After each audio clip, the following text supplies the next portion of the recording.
Tarix жолuna kança ömürler arnaldı, kança ömürler kıyıldı. Erkinliktin 30. yılında men Kırgız Respublikasının prezidenti katары elime algaçkı жолу жаңы жылдык куттуктоо менен кайрылганы жатам.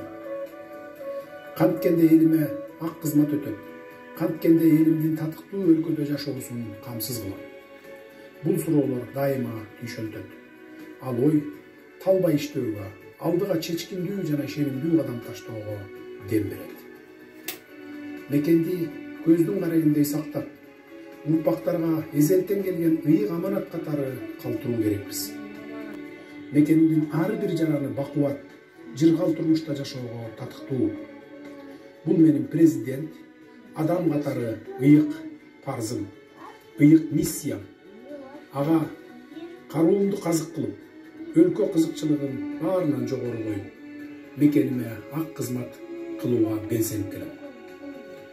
Өлкөбүздүн келечегин жалпы улуттук ынтымак, биримдик, адал эмгек, жаратмандык касиет, асыл ойлор менен гана тикелей алабыз.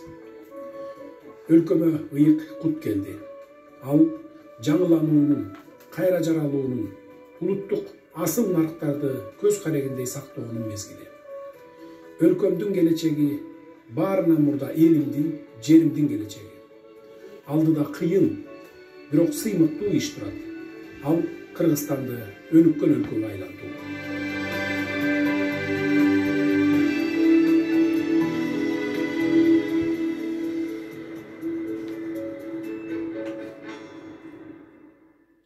Кымбаттуу кыргызстандыктар, урматтуу мекендештер.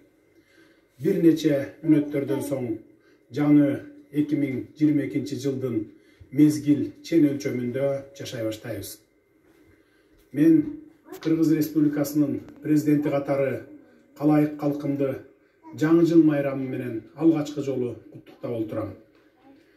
Жаңы жыл өткөн жылга кылчая карап, эмне иштерди аткара алдым, бул жыл эмнеси менен эсте калды деген суроолорго жооп издөөгө, ошол эле учурда келечекке карай болочок иштерди, ой максаттарды, аракеттерди алдын ала болгоп алууга чоң мүмкүнчүлүктөрдү жаратат. Узап бараткан жыл маани маңыз жагынан окуяларга бай болду.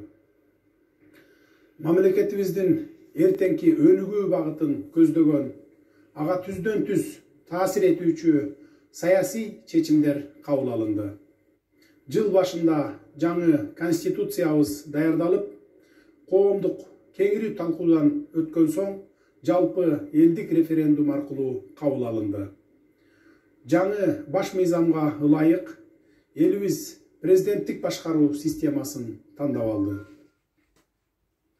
Жаңы баш мыйзамга ылайык жергиликтүү кеңештерге, жогорку кеңешикте шайлоолорду өткөрүп, анын расмий жыйынтыктары жарыяланды. Жалпы эл журтубуз ага күбө.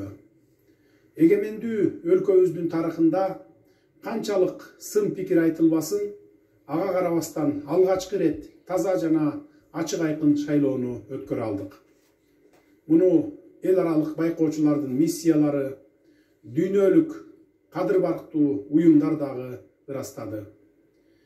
Эл менен буга чейинки жолугушууларда белгилегенимдей, шайлоолор өлкөдөгү жаңы конституция кабыл алгандан кийинки ири саясий өнөктүктөрдүн соңкусу, анын саясий логикалык жыйынтыгы десек туура болот.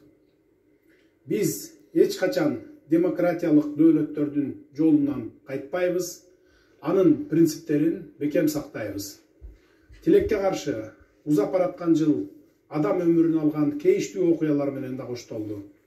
Албетте, сөзүн угу жаз айларында Баткен жергесинде жарандарыбыздын өмүрүн алган кайгылуу окуялар тууралуу жүрүп жатат. Ошол күндөрдө аскерлерибиз каякта, жалпы мобилизациялоо жүргүзүү керек дегенге чейин чакырыктар айтылды. Бирок биз андай кескин аракеттерге барганыбызда бирөөлөрдүн чырагына май тамызып, балким ушул күнгө чейин согуштун отун өчүрө албай келмекпиз.